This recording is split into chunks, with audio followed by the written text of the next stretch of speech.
E aí, fiz esse guia rápido de preguiçoso para preguiçoso, passando por cada um dos bosses da masmorra, mostrando como fazer a luta, onde eu errei e aonde você vai acertar e ser o orgulho do time. O primeiro boss é Arcanotron, e vai depender muito de bom posicionamento do grupo ao sujar a sala. O boss irá usar a habilidade Batida Repulsiva no tanque. Essa habilidade causa muito dano e dá um empurrão cabuloso, então tanque, se posicione sempre de costas para a parede. Outra habilidade é a Repulsão Arcana, que causa um grande dano e repele todos os jogadores, deixando uma área de dano no local do boss. Assim que a energia do boss esgotar, ele irá ativar o protocolo de reabastecimento, atraindo orbes de energia para si, que caso cheguem no boss, irão explodir em dano em área e aumentar em 20% o dano. É importante não deixar os orbes alcançarem o boss, porém cuidado ao pegar muitas, já que cada uma aplica um stack de dano em você, o que pode se tornar bem perigoso com muitas stacks.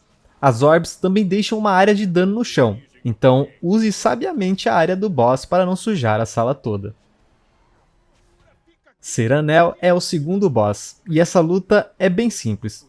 Os jogadores marcados irão receber dano por tempo e causarão dano a qualquer um dentro da área do círculo vermelho. Para remover essa marca, entre na zona de supressão. Mas cuidado para não remover ao mesmo tempo que o seu coleguinha, já que remover a marca causa ressonância, emitindo uma barragem de mísseis arcanos pela sala. A outra habilidade que você precisa prestar muita atenção é a Onda de Silêncio. Ao chegar em 100 de energia, o boss irá castar essa habilidade que causa muito dano e silencia todos que não estiverem dentro da zona de supressão.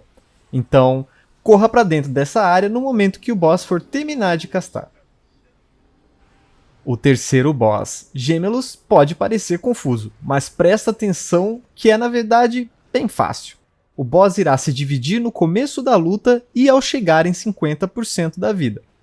Todas as cópias dividem vida, então aproveita o cleave.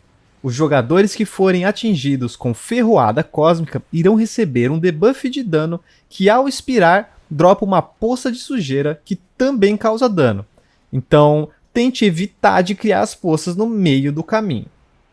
Quando o boss castar Elo Neural, os jogadores devem procurar pela cópia a qual estão vinculados, aquela para a qual a seta irá apontar ou que tem uma luz vermelha indicando.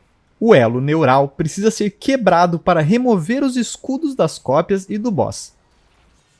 Para quebrar o elo, é só passar por cima da cópia que você estiver vinculado. E por último, o boss e suas cópias irão usar a habilidade Aperto Astral, puxando os jogadores em sua direção e em direção à área de dano. Então, use alguma habilidade de movimentação para evitar de ser puxado. O último boss, Degentrius, irá dividir a sala com fluxo de torrente do caos, separando os jogadores em setores. Os jogadores de cada setor devem dar soak na essência do caos.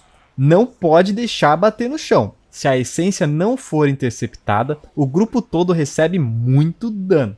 Além disso, o tanque e o healer devem se sincronizar durante a luta para que o debuff que será aplicado no tanque pelo golpe Surto das Sombras seja dispelado em uma posição apropriada, já que ele abre uma área de dano bem grande no chão. Evite de ser atingido pelos orbes da entropia ao longo da luta e torça para o seu healer ser bom de cura.